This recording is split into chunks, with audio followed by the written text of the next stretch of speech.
Assalamualaikum warahmatullahi wabarakatuh. Sahabat Muslim dunia, hari akhir pasti akan terjadi dan kehidupan di bumi akan berakhir. Seluruh alam semesta akan hancur, termasuk bumi dan semua isinya. Meyakini datangnya hari kiamat termasuk rukun iman yang kelima. Orang yang tidak meyakini akan terjadinya hari kiamat termasuk golongan orang yang tidak sempurna imannya. Lantas, kapan hari kiamat akan terjadi? Agar Anda tidak tersesat, tonton video ini sampai akhir. Sahabat Muslim dunia, menjelang hari kiamat akan terjadi banyak serangkaian tanda-tanda besar. Salah satu di antara tanda-tanda ini adalah keluarnya Dajjal. Dajjal berasal dari kata Dajjala yang berarti kekacauan, yang akan muncul di bumi bagian timur dari Khurasan dan diikuti oleh 70.000 orang Yahudi. Dari Ubadah bin Samit radhiyallahu anhu, Nabi Muhammad SAW bersabda, "Sungguh aku telah menyampaikan kepada kalian tentang Dajjal, namun aku khawatir kalian masih belum memahaminya. Sesungguhnya Masih Dajjal itu adalah seorang lelaki yang pendek, berkaki bengkok, bersambut keriting, buta sebelah dan matanya tidak terlalu menonjol dan tidak pula terlalu tenggelam. Jika kalian merasa bingung, maka ketahuilah bahwa Rabb kalian tidak buta sebelah." Diriwayatkan oleh Abu Daud. Dajjal digambarkan di antara kedua matanya terdapat tulisan kafaro yang berarti kafir. Di akhir zaman, Dajjal akan keluar menyebarkan fitnah untuk menyesatkan manusia dan sebagai ujian iman bagi orang-orang yang beriman. Sahabat Muslim dunia, kekacauan, kelaparan, dan kekeringan akan terjadi di bumi sebelum Dajjal muncul. Kekeringan ini akan menyebabkan masalah bagi semua makhluk hidup. Dajjal akan menyebarkan fitnah di seluruh dunia, kecuali Mekah dan Madinah. Disebutkan dalam hadis sahih, karena di setiap pintu gerbang Mekah dan Madinah, malaikat menghunuskan pedangnya dan menghalau Dajjal sehingga Dajjal tidak bisa masuk. Dengan fitnahnya, Dajjal dapat menurunkan hujan untuk menyuburkan tanah sehingga hewan dan tanaman dapat tumbuh dengan baik. Selain itu, Dajjal memiliki kemampuan untuk membangkitkan orang yang sudah mati, yang akan mendorong banyak orang untuk mengikutinya karena dia akan menganggap dirinya sebagai Tuhan. Mereka yang mengikutinya akan masuk surga, dan mereka yang menentangnya akan menghadapi siksaan yang mengerikan. Dajjal akan membuat kerusakan di muka bumi selama 40 hari. Disebutkan dalam hadis Nabi Muhammad SAW yang diriwayatkan oleh Imam Muslim. Para sahabat Nabi bertanya, "Berapa lama dia menetap di muka bumi ini?" Nabi menjawab, "Selama 40 hari, satu hari seperti 1 tahun, dan satu hari lainnya seperti 1 bulan, dan satu hari lainnya seperti 1 pekan. Sedangkan sisa hari yang lain sebagaimana hari-hari kalian saat ini." Sahabat Muslim dunia, saat itu bumi berada dalam keadaan yang sangat tidak stabil. Banyak sekali kekacauan, peperangan yang terjadi di Jazirah Arab yang memperebutkan kekuasaan. Di tengah kekacauan tersebut, keluarlah seorang laki-laki dari Ahlul Bait yang berasal dari keturunan Nabi Muhammad SAW dari Madinah.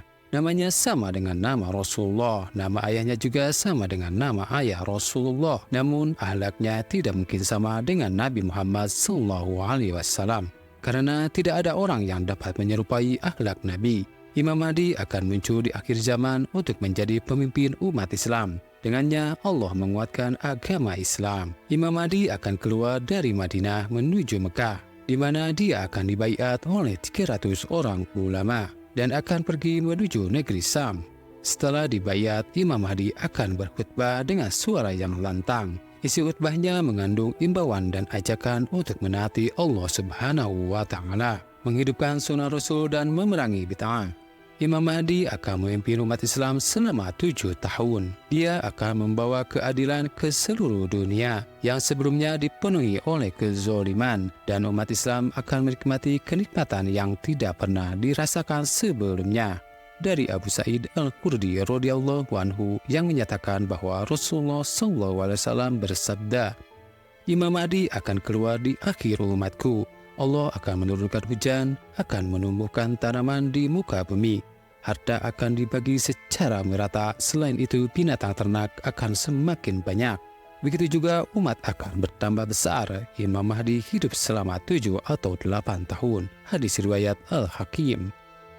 Sahabat Muslim dunia, pada saat itu azan subuh berkumandang di kota Damaskus. Imam Mahdi dan kaum muslimin yang bersama beliau akan melaksanakan sholat subuh dengan Imam Mahdi sebagai imamnya. Sebelum sholat subuh dimulai, Nabi Isa alaihissalam turun ke muka bumi dengan keadaan kedua telapak tangan beliau memegang pada sayap dua malaikat. Beliau turun ke muka bumi tepatnya di Menara Putih yang terletak di kota Damaskus. Kejadian itu disaksikan oleh semua orang.